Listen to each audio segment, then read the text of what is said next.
저는 경외함이란 정의를 이렇게 내리고 싶었습니다. 경외함이란 존중하는 마음으로 하나님을 사랑하는 것이다. 이 경외함 속에는 존중이라는 비밀이 담겨 있어요. 그리고 하나님을 경외하는 사람은 참으로 지혜로울 뿐만 아니라 참으로 겸손한 사람이죠. 성경은 첫째로 우리에게 이렇게 가르쳐 줍니다. 하나님을 경외하는 것이 지식과 지혜의 근본이라는 것입니다. 잠언 1장 7절을 보게 되면 여호와를 경외하는 것이 지식의 근본이거늘. 잠언 9장 10절을 보게 되면 여호와를 경외하는 것이 지식의 근본이다. 그렇게 말씀을 하고 있어요. 근본이란 말은 뿌리란 말이고요. 그것은 기초가 되는 거죠. 우리 삶의 가장 근본이 뭘까요? 우리의 본분이 뭘까요? 전도 12장 13절을 보게 되면 일의 결국을 다 들었으니 하나님을 경외하고 그의 명령들을 지킬지어다. 이것이 모든 사람의 본분이니라. 여러분 자녀라면 부모를 공경하는 것이 본분이죠. 마땅히 해야 될 일이죠. 그것처럼 우리를 만드시고 우리를 지으시고 우리를 구속하신 하나님을 경외하는 것은 사람의 본분이다. 마땅히 해야 될 듀티라고 말씀하고 있습니다. 근데 하나님께서 하나님을 경외하는 자에게 두 번째로 풍성한 복을 약속했다는 겁니다. 성경에서 하나님을 경외하는 사람을 만나면 하나님을 경외하는 법을 배우게 됩니다. 그 중에 하나가 아브라함이죠. 아브라함은 어떻게 하나님을 경외했죠? 첫째로 아브라함은 하나님의 이름을 경외했습니다. 그는 가는 곳마다 하나님의 이름을 불렀고 하나님의 이름을 찬양했습니다.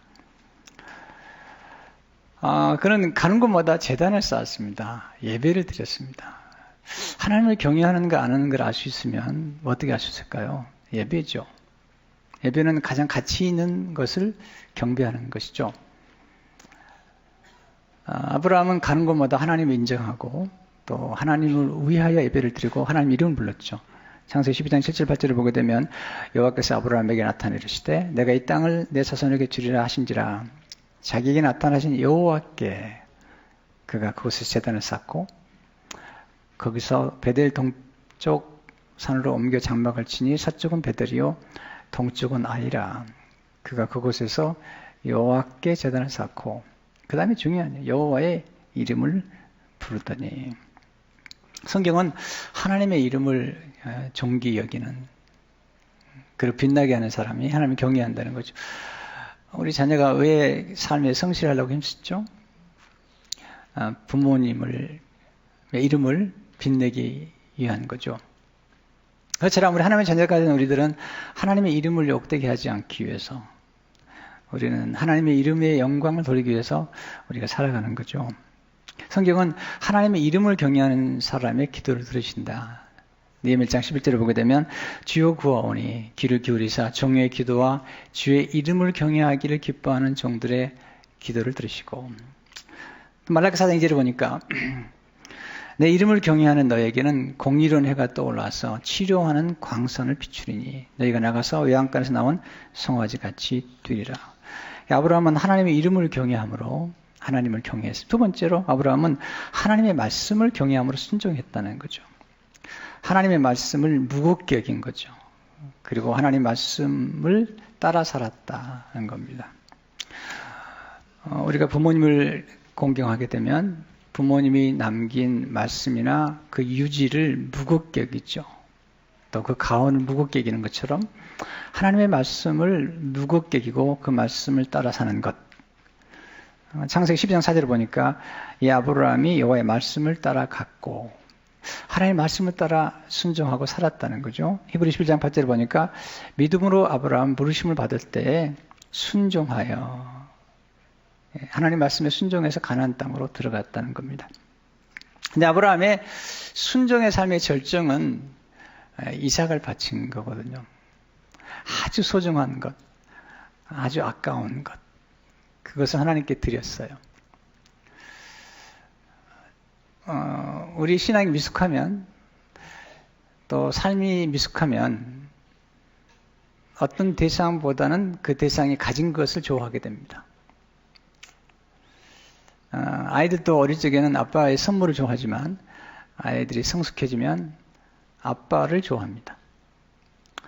하나님이 주신 것들보다도 하나님을 사랑하는 것, 그것이 경외함인데, 아브라함이 하나님을 경외했는데 어느 날 보니까 이삭이 너무 예쁜 거죠.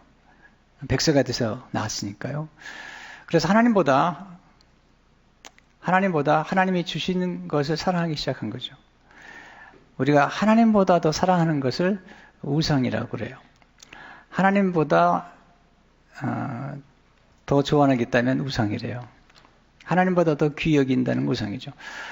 그러면 사랑하는 대상을 가진 건 나쁜 건가? 절대 아닙니다.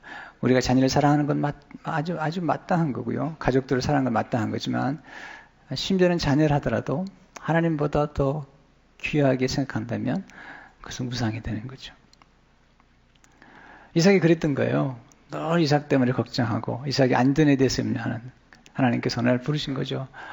아브라함아, 내 아들, 내 사랑하는 독자 이삭을 모리아 산에 바쳐라.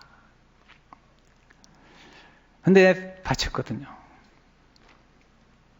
그때 하나님께서 뭐라고 말씀하시죠? 창세기 22장 12절에 보면 사자가 이르시되 그 아이에게 내 손을 대지 말라. 그에게 아무 일도 하지 말라. 내가 내 아들 내 독자까지도 내게 아끼지 아니하였으니 내가 이제야 내가 하나님을 경외하는 줄을 아노라. 하나님 이삭을 바칠 때 하나님이 멈춰라. 이삭을 받은 것과 같이 생각하겠다. 그리고 순양을 예비하셔서 이삭을 대신해서 바치게 하시고 아브라함에게는 엄청난 복을 주신 거죠. 그 자리에 이삭이 있었어요. 하나님께서 아브라함에게 말씀하신 그 자리에 이삭이 하나님께서 아브라함에게 하신 말씀을 들었고 그 말씀이 자기에게도 해당된다는 걸 알았던 거죠. 이삭은 아버지를 경외했어요. 아버지를 이길 수 있는 힘이 있었지만 그런 순종함으로 번제단에 올라갔어요. 근데 하나님의 음성을 같이 듣는 거죠. 창세기 22장 15절 18절 보니까 여호와의 사자가 하늘에서부터 두 번째 아브라함을 불러 이르시되 여호와께서 이르시기를 내가 나를 가리켜 맹세하노니 내가 이같이 행하여 내 아들 내 독자도 아끼지 아니하였은즉 내가 내게 큰 복을 주고 내 씨가 크게 번성하여 하늘의 별과 같고 바닷가의 모래와 같게 하리니 내 씨가 그 대적의 성문을 차지하리라. 또 내 씨로 말미암아 천하 만민이 복을 받으리니 이는 내가 나의 말을 준행하심이라 하셨다 하니라. 하나님이 놀라운 축복을 허락하셨어요. 하나님의 이름을 경외하고 하나님의 말씀을 경외하고 순종할 때 하나님의 놀라운 축복을 받게 됐죠. 세 번째, 하나님을 경외하는 사람은 하나님과 친밀한 관계를 맺게 되는 것입니다. 성경에서 아브라함을 친구라고 그래요. 구약에서 하나님이 아브라함과 모세 딱 두 사람만 친구라고 말씀하세요. 그러니까 하나님과 친구가 된다는 건 굉장히 중요해요. 친밀한 관계를 맺은 거거든요. 역대 20장 7절에 보니까 우리 하나님이시여 전에 이 땅 거민을 주의 백성 이스라엘 앞에서 쫓아내시고 그 땅으로 주의 벗 아브라함의 자손에게 영영히 주지 아니하셨나이까. 친구. 근데 야고보는 이 아브라함의 친구가 되긴 까다는 건 이삭을 바쳤기 때문이라는 거죠. 하나님의 친구가 되었다. 친구라는 건 친밀한 사이인 거죠. 이 친밀함에 그 하나님과 친밀하게 되는 그 비밀에 대해서 시편 25편 14절에 이렇게 말씀하고 있어요. 여호와의 친밀하심이 그를 경외하는 자들에게 있으며 그의 언약을 그들에게 보이시리다. 하나님과 친밀해지려면 하나님을 경외하는 거죠. 여러분, 우리가 누구하고 친밀할 수 있죠? 우리가 존경하고 또 하나는 신뢰해야 돼요. 신뢰의 근본은 약속을 지키는 데 있는 거죠. 하나님은 약속을 지키시는 분이잖아요. 여러분, 우리가 거짓말 많이 하고 자꾸 죄 짓게 만들고 이런 사람들하고 친밀한 관계를 맺을 수 없는 거죠. 아니, 맺어서도 안 되는 거죠. 우리는 친밀한 관계를 맺으려고 할 때 우리가 정말 존경하면서도 친절하고 그리고 때로는 근엄하지만 따뜻한 그러면서도 사랑스러운 그런 분들과 친밀한 관계를 갖는데 친밀한 관계를 갖는 특징이 뭐죠? 그건 비밀을 가르쳐 주는 거죠. 여기 보면 언약을 그들에게 보이시라고 말씀합니다. 이 언약은 비밀을 의미합니다. 하나님께서 친밀했던 아브라함에게 비밀을 보여주십니다. 먼저 하나님께서 소돔과 고모라의 멸망에 대해서 말씀하시면서 이렇게 말씀하세요. 창세기 18장 10절을 보면요. 17절을 보게 되면 여호와께서 이르시되 내가 하려는 것을 아브라함에게 숨기겠느냐. 여러분 친한 친구, 친한 가족이라면 소중한 것을 어떻게 감추겠습니까? 그러면서 소돔과 고모라에 대해서 얘기를 하시고 또 아브라함의 후세가 복을 받을 거라고 말씀을 하시죠. 그리고 정말 소돔과 고모라의 일이 이루어진 것을 보게 됩니다. 그 다음에 더 놀라운 비밀을 가르치시세요. 그 비밀이 이제 창세기 22장에서 하나님께서 아브라함에게 보여준 비밀인데 그 비밀이 순양의 비밀이죠.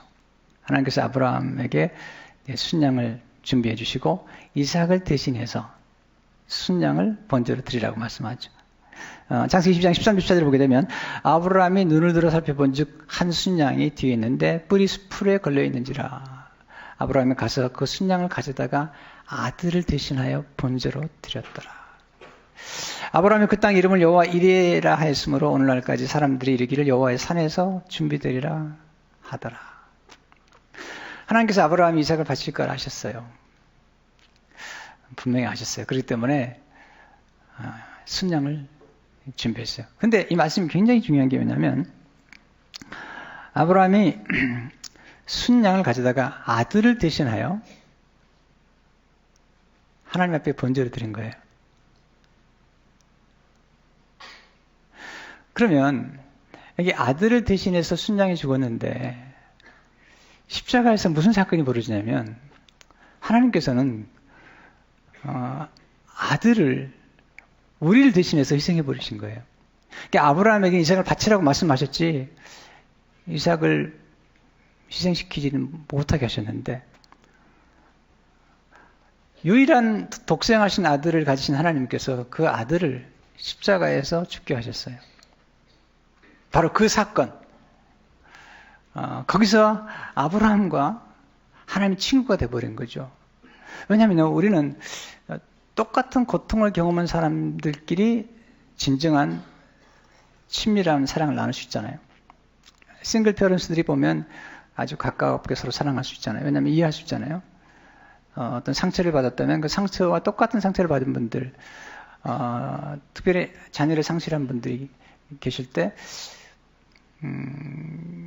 가장 위로가 되는 분은 똑같은 처지에서 자녀를 상실한 경험이 있는 사람이 그 마음을 공감할 수 있는 것처럼 하나님 아버지께서 아브라함이 죽은 지 2000년 후에 이 땅에 보내실 예수 그리스도 하나님 앞에 독생자를 희생하실 것을 아셨는데 그 아버지 하나님 마음을 최초로 알았던 사람이 누구냐면 아브라함인 거죠.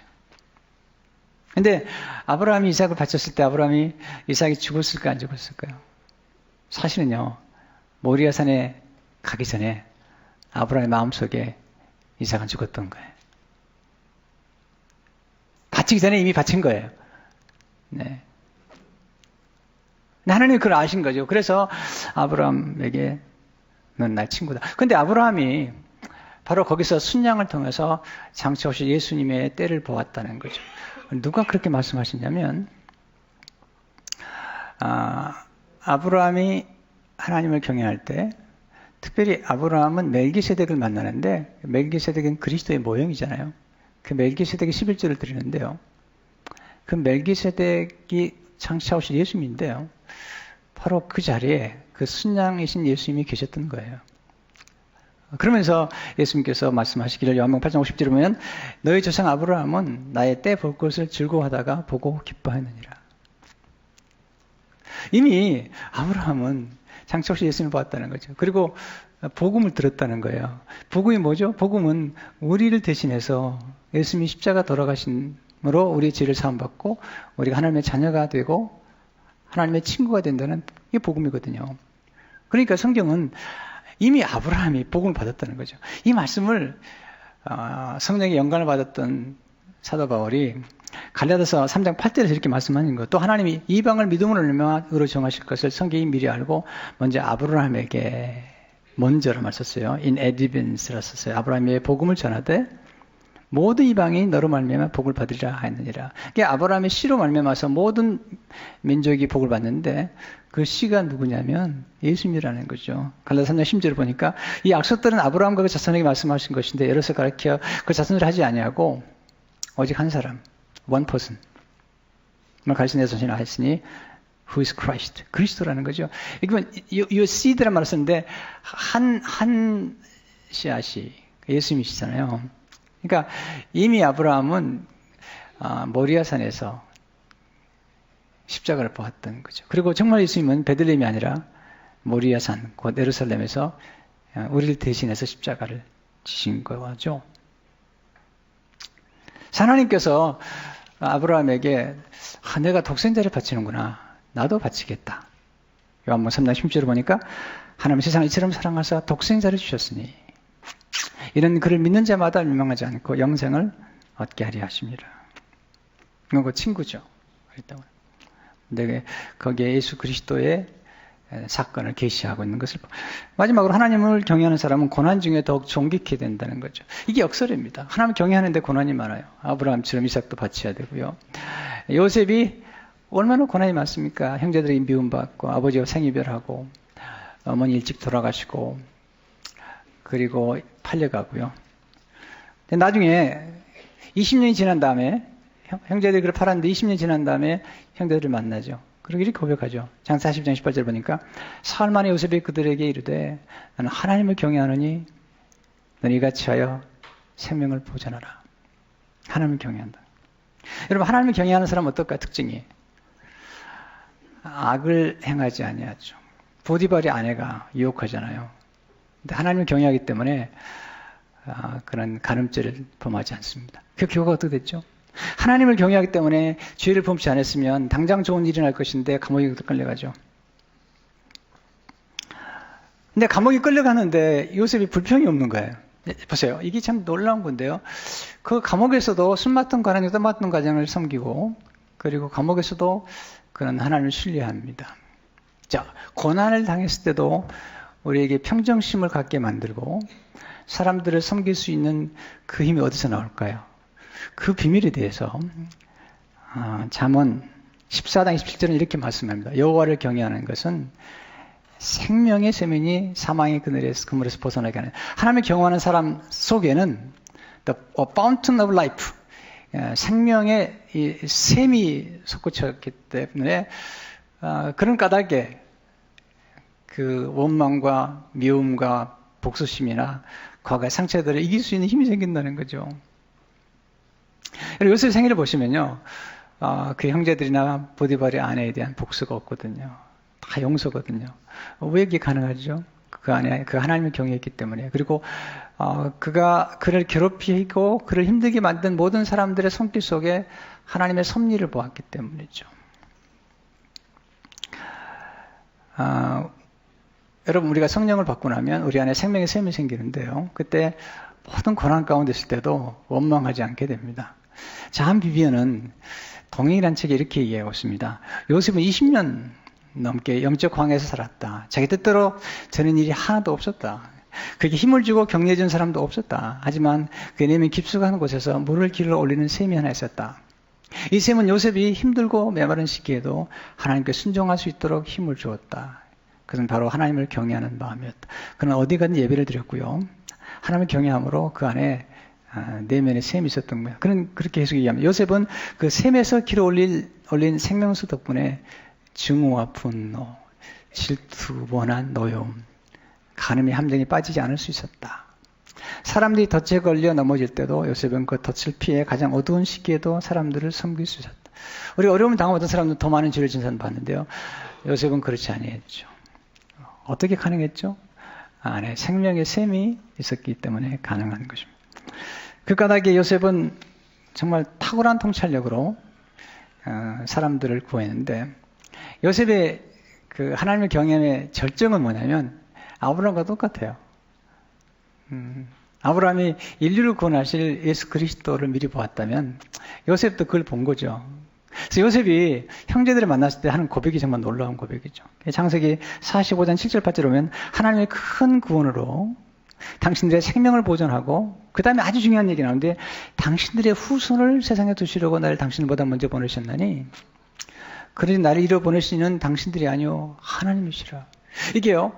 이게 하나님께서 그를 보낸 고난에 대해서 재해석을 하고 있는 거죠. 그 비밀은 뭐냐면 형제들의 생명과 형제들의 후손의 생명을 이 땅에 남기겠다는 거죠.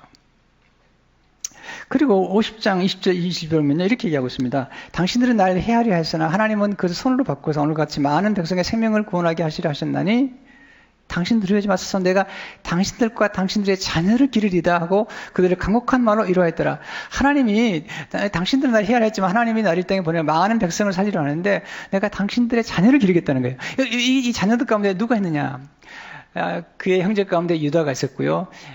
그의 형제 가운데 유다의 자녀들이 있었던 거죠. 그럼 유다의 자녀 후손 가운데 누가 오시는가? 예수님이 오신 거예요. 예수님이 오셔가지고 요셉은 그 당시에 예수님의 모형인데 그 당시에 많은 백성을 생명을 살렸다면 예수님이 이 땅에 오셔서 유다의 후손 오셔가지고 전 인류의 죄를 대신 담당하는 요셉이 20냥에 팔려갔다면 예수님은 30냥에 팔려갔어요. 요셉이 감옥에 내려갔다면 예수님은 음부에 내려가셨습니다. 그래서 예수님이 십자가에 돌아가심으로 전 인류에게 생명을 주신 거죠. 그리고 예수님이 십자가에서 용서와 축복을 베풀어 주신 것을 보게 됩니다. 성경은 하나님을 경외하는 사람에게 엄청난 축복을 주신 것을 잠언 22장 4절을 보니까 겸손과 여호와를 경외함의 보상은 재물과 영광과 생명이라. 여러분 권하는 말이죠. 하나님을 경외하는 사람의 권하는 다 축복적인 역사를 갖다주는 축복인 거예요. 제가 하나님께 정말 감사하는 게 하나 있습니다. 뭐냐면 하나님이 제 마음속에 하나님을 경외하는 마음을 주셨어요. 그러니까 내가 하나님을 경외하려고 막 힘쓰고 노력하는 것도 있지만 이게 은혜라는 거예요. 여러분들이 마음속으로 예배할 마음이 있고요. 주일이 되면 하나님이 생각나는 거, 하나님이 은혜 주신 겁니다. 노력만 가지고 안 됩니다. 에레미야 32장 40절 41절을 보니까 내가 그들에게 복을 주기 위하여 그들을 떠나지 않으리라 하는 영원한 언약을 그들에게 세우고 그 다음에 참 중요한 말씀인데요. 나를 경외함을 그들의 마음에 두어 나를 떠나지 않게 하고 내가 기쁨으로 그들에게 복을 주되 분명히 나의 마음과 정성을 다하여 그들을 이 땅에 심으리라. 하나님께서 우리 마음속에 하나님을 경외하는 마음을 주신다는 거예요. 그렇게 해서 복을 받아 누리게 하신다는 거잖아요. 그럼 예수님의 생애 가운데 가장 놀라운 절정은 어디 있는가? 십자가를 지심으로 하나님을 경외하셨던 거죠. 여러분, 우리 생애 가운데 가장 보람 있는 기쁨을 누려보신 적이 있어요, 혹시? 여러분, 죽어가는 사람을 살려보세요. 또는 생명이 태어나는 것을 지켜보세요. 또 여러분 누군가 사람을 키워보세요. 그건 정말 큰 즐거움이고 성스러운 즐거움인 거죠. 예수님께서 그렇게 하신 거예요. 십자가 돌아가심으로 예수님이 수고한 것을 보신 거죠. 그래서 거기서 만족을 누린 거예요. 여러분 세상의 쾌락은요 절대 족함이 없습니다. 정말입니다. 여러분 경험 아시잖아요. 여러분 성공가 돈 많이 벌으세요. 조금 더 little bit 여러분 도박이고 마약이고요. 계속 더 강렬하게. 그러나 마지막 결론은 공허잖아요. 근데 우리에게 진정한 자족과 만족을 주는 건 하나님을 경외하는 거죠. 십자가에서 돌아가신 예수의 모습을 이사야 53장 10절 11절 이렇게 말씀하고 계시는데 여호와께서 그에게 상함을 받게 하시기를 원하사 질고를 당하게 하셨은즉 그의 영혼을 석곤점으로 들이기에 이르면 그가 씨를 보게 되며 그의 날은 길 것이요. 그 다음 보세요. 또 그의 손으로 여호와께서 기뻐하시는 뜻을 성취하리로다. 그가 자기 영혼에 수고한 것을 보고 만족하게 될 것이라. 나의 의로운 종이 자기 지식으로 많은 사람을 의롭게 하며 또 그들의 죄악을 친히 담당하리로다. 예수님께서 죄악을 담당하셨어요. 우리 죄악을. 그리고 수고한 것들 많은 열매를 맺고 구원받는 것을 기뻐하셨어요. 이제 우리가 할 일은 뭐죠? 아브라함이 하나님을 경외하고 예수님이 하나님을 경외한다면 이제 우리가 우리를 구원하신 그리스도를 경외하는 거죠. 에베소 5장 21절에 보면 그리스도를 경외함으로 피차 복종하라. 놀라운 사실은 구약에 보면 딱 예수님을 하나님을 친구라고 부르는 사람이 딱 아브라함과 모세인데 신약은 예수 믿는 우리 모두를 하나님 친구로 삼으셨대요. 요한복음 15장 14절 15절을 보니까 너희는 내가 명하는 대로 행하면 곧 나의 친구라. 이제부터는 너희를 종이라 하지 아니하리니 종은 주인이 하는 것을 알지 못함이라. 늘 친구라 했노니 내가 내 아버지께 들은 것을 다 너희에게 알게 하였습니다. 여러분 우리가 예수 믿고 자녀가 됐잖아요. 여러분 가장 비밀적인 건 자녀와 나누는 것처럼 친구와 나누는 것처럼 하나님 우리를 종으로 삼지 않고 친구로 삼아서 하나님과 친밀한 사랑을 나누기 원하는 거죠. 여러분 누군가를 경외하고 즐거워한다는 게 뭘까요? 그것의 마지막 절정은 뭘까요? 이런 거죠. 여러분 나다넬 호돈이 쓴 큰 바의 얼굴을 읽어보셨나요? 짧은 소설이에요. 한 곳에 큰 바위의 얼굴이 새겨져 있는데 그 얼굴이 너무 아름다운 거죠.